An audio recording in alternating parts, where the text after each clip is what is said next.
One day, Yi Fei suddenly remembered that there was a game competition at school next week, so he casually asked his sister Yian if she would participate. As expected, Yian showed no interest. Seeing her reaction, Yi Fei just pouted, feeling that he had asked a boring question. After staying in Yian's room for a while, Yi Fei got up to leave. At that moment, Yi Zhendong and Yi Ning returned home, followed shortly by Yang Zhitong. Upon seeing Yian back at home, both Yang Zhitong and Yi Ning had subtle changes in their expressions. Yi Ning, frightened, threw herself into Yi Zhendong's arms and sobbed, "Dad, I'm scared. Sister wants to kill me." Yi Ning, nestled in Yang Zhitong's arms, had a look filled with resentment and malice. At the same time, Yi Zhendong's feelings were conflicted. He had heard about the attack on Ziwei Star Academy. Even though his army wasn't involved in the operation, the severity of the situation had affected the entire military, including him, as both of his children attended the academy. After returning home, he only knew that Yian had been injured and sent to the military hospital, while Yi Ning had been terrified, even claiming that Yian wanted to kill her. Although the full story hadn't been clarified, Yi Zhendong had already made up his mind. He couldn't believe that the worthless Yian, who didn't even know how to handle a gun, could have led a group of military offspring to fight off professional mercenaries and save Ziwei Star Academy. To him, it sounded like a complete fantasy. At dinner, Aunt Lin went to fetch Yian as per Yi Zhendong's instructions. Yi Fei, drawn by the smell of food, slid down the stairs with a carefree demeanor, looking like a rebellious youth. By the time he sat at the table, Yi Zhendong, Yang Zhitong, and Yi Ning were already seated. Yi Fei casually greeted, "Dad." Yi Zhendong nodded sternly, his expression cold. Yi Fei silently groaned, sensing that their father was probably going to scold his sister again today. At that moment, Yian came down from upstairs, and everyone's gaze fell on her. Yian's expression remained indifferent, and she had already been contemplating moving out of the Yi family home. Although she didn't care about her family's attitudes, constantly facing these repetitive dramas was starting to annoy her. "Yian, what are you doing just standing there? Come over and eat. Why didn't you tell us when you came back from the hospital?" Yi Zhendong's voice was filled with dissatisfaction as he scolded her. Without showing any emotion, Yian walked to the table, sat down, and quietly began eating, ignoring Yi Zhendong's reprimands. She focused on her food without responding. Yi Fei, noticing, placed some braised pork into her bowl and casually said, "Sis, eat more meat." Yian glanced at him and replied, "You're still growing, so you should eat more too." The brother and sister continued eating as if no one else was there, making the atmosphere at the table awkward. Yi Zhendong looked on, puzzled.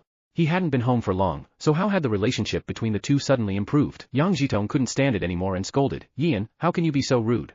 Your father hasn't even started eating, and you've already begun. You're even setting a bad example for your brother. You have no manners." Yi Ning was about to chime in, but under Yian's icy gaze, she immediately shut her mouth. The scene of Yian pointing a gun at her at Ziwei Star Academy was still fresh in her mind, sending a chill down her spine. Seeing this, Yi Zhendong slammed his hand on the table and shouted, "Yian! You went to the hospital without a word, came back without telling us, and now you're here disrespecting your family. Do you even consider us your family? And what exactly did you do to your sister to make her so afraid of you?" At this point, Yi Fei couldn't hold back any longer and said, "Dad, that's not what happened. That day, it was actually the terrorists trying to kill Yi Ning, and she got scared, thinking that it was sister trying to hurt her." Although Yi Zhendong's face remained stern, his mind was already made up about Yian. Every time he saw her cold demeanor, his anger would rise uncontrollably. He even thought that without Yian, this house might be more peaceful, and his father's inheritance wouldn't have skipped him to go directly to her. Yian, unbothered by his anger, continued eating her braised pork. After a few bites, she took a sip of water and noticed that her bowl was empty. Yi Fei, watching, couldn't help but twitch his lips, astonished by how quickly his sister ate. After finishing her meal, Yian set down her utensils, looked coldly at Yi Zhendong, and spoke in a calm yet commanding tone. "If I remember correctly, we agreed at that banquet that we owe each other nothing. And, I only have one brother, no one else. As for what I did to her, why don't you ask her yourself?" Her words froze the atmosphere in the dining room. Aunt Lin and Snow Pear held their breath, fearing they might provoke Yi Zhendong's rage. Yian's gaze slowly moved to Yi Ning, and she gave a cold smile. "Well? What do you?" One day, Yian had just completed a real estate transaction, where a luxurious mansion was sold at an incredibly low price. The buyer turned out to be none other than Fu Yunshan, a mysterious figure in the business world of the Xinglua Empire. "Fu Xiao, it's done," Wang Hao reported to Fu Yunshan with a fawning smile. Fu Yunshan gave a slight smile, his tone full of satisfaction. Well done." Wang Hao was puzzled. "But Fu Xiao, didn't you sell this house way too cheaply? If I'm not mistaken, this was a place you used to live in, right?" Fu Yunshan raised an eyebrow and smiled nonchalantly. "Marital property, can you really call that a cheap sale?" Wang Hao was completely baffled. "Marital property? What?" He froze for a moment, clearly not understanding what Fu Yunshan meant. Standing nearby, Chen Su and Xiao Yang exchanged glances, shaking their heads as they whispered. It's rare to see Fu Xiao willingly give something away. A mansion worth tens of millions, sold for 2 million, that's practically giving it away for free. Xiao Yang shrugged, commenting, "It's a godlike romance. Us ordinary folks just can't understand it." After completing the property handover, Yian drove home alone, her thoughts not at ease. She began to sense that she was being watched. Smiling slightly, she thought to herself, "The ones hiding in the shadows, it's about time you show yourselves." As expected, just as that thought crossed her mind, 2 tall men in plain clothes blocked the road ahead. One of them stepped forward, his tone serious. Miss Yi, our commander would like to meet with you. Yian raised an eyebrow slightly and responded calmly, if he wants to meet, and I just go along, doesn't that make me look bad? The two men exchanged awkward glances before one of them spoke again. Miss Yi, the commander would like to invite you, but if you don't cooperate, we'll have to use other methods. Yian let out a cold laugh. Oh? Is that a threat? She glanced at the two men and revved the car's engine, the motor roaring. Seeing this, the man's expression changed, and his hand moved toward his weapon. But just then, the car's engine suddenly died, and the roar of the motor ceased abruptly. Yian gracefully stepped out of the car, leaned against the side, and played with the keys in her hand, a faint smile on her lips as she looked at them. This car is a limited edition. You'd better make sure nothing happens to it.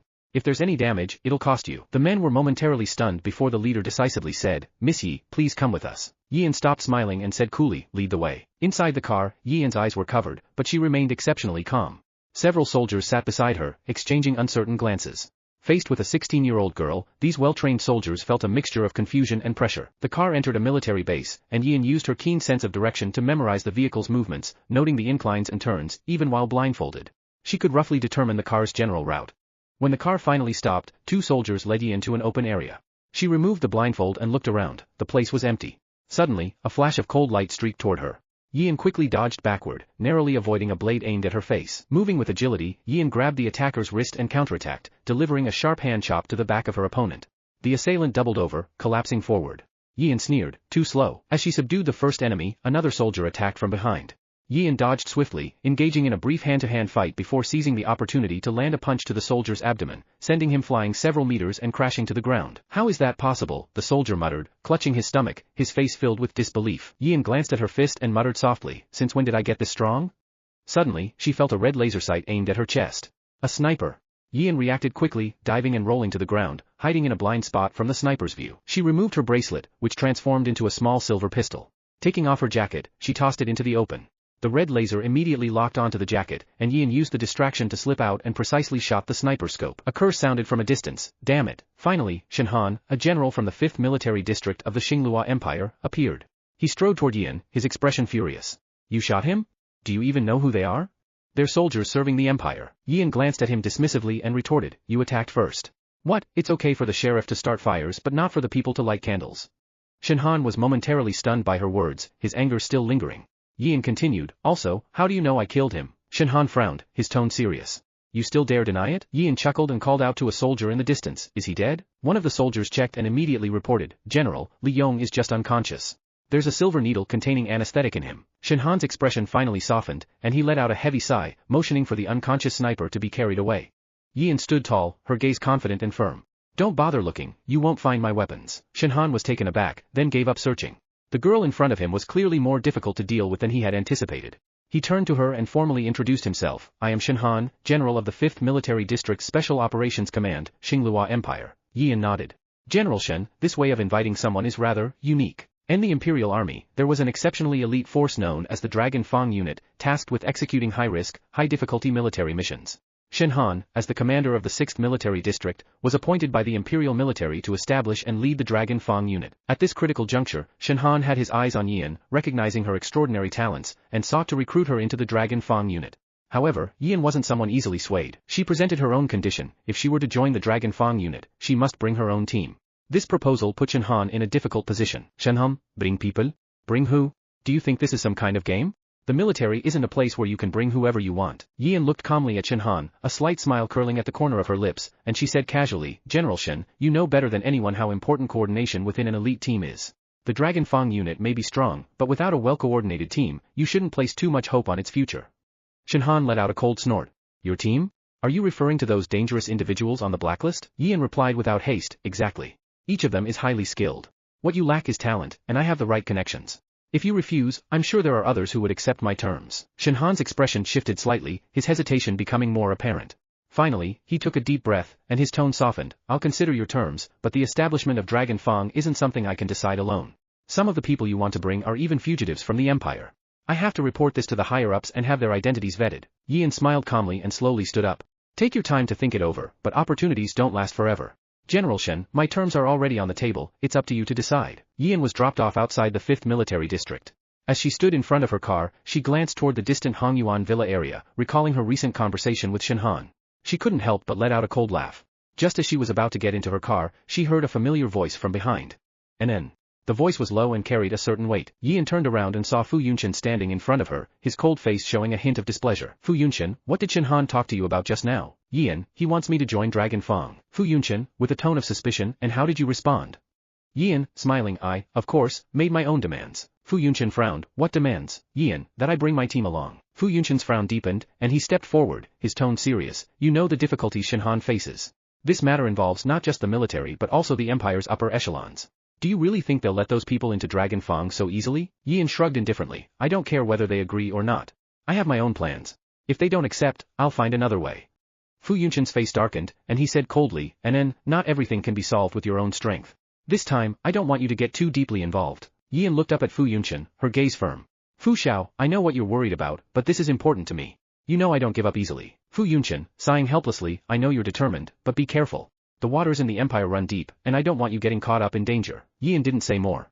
She gently patted Fu Yunqian on the shoulder. Don't worry, I know my limits. Yian returned to the Yi family home. As soon as she stepped inside, she heard a mocking voice. Yi Ning, oh, Yian, you still dare to come back? Isn't being kicked out of the house enough for you? Yian shot her a cold glance, her expression calm and unruffled. I'm just here to get my things. Yi Ning walked up with a smug expression, arms crossed. Get your things? What a joke. You've been kicked out of the Yi family. What makes you think you can take anything with you? Even if you leave, the car and everything else stay behind. Yian, with a light smile, her tone laced with sarcasm. Yi Ning, do you think any of those things belong to the Yi family? You're just the daughter of a stepmother. What gives you the right to boss me around? Yi Ning's face flushed with anger, and she snapped furiously, don't get cocky. There's no place for you in this family anymore. Get out, now. Yian, tired of the confrontation, picked up her luggage and was about to leave. Just then, Yang Jitong descended from the stairs, her tone cold. Yian, since you no longer belong to this family, you'd better know your place and leave everything behind. Yian glanced at her without a word, then walked straight toward the door. Before stepping out, she turned back and said to Yang Jitong, you'd better hope I don't take an interest in this family. Otherwise. She paused, her voice turning icy, don't blame me for being ruthless. Yian returned to her car, started the engine, and suddenly spotted a familiar figure in the alleyway. She frowned slightly, reversed, and parked at the entrance of the alley. Pushing open the car door, Yian walked into the alley, spotting a small figure sitting on the ground, knees hugged to their chest, with an innocent expression on their face. Yian, smiling slightly, I thought I was mistaken. What are you doing here, Chang Xiaoxiao? Chang Xiaoxiao, seeing Yian, immediately jumped up in excitement and threw herself into her arms. Weigua, you're finally back. I've been waiting for you forever. Yian nearly lost her balance from the sudden movement and sighed softly.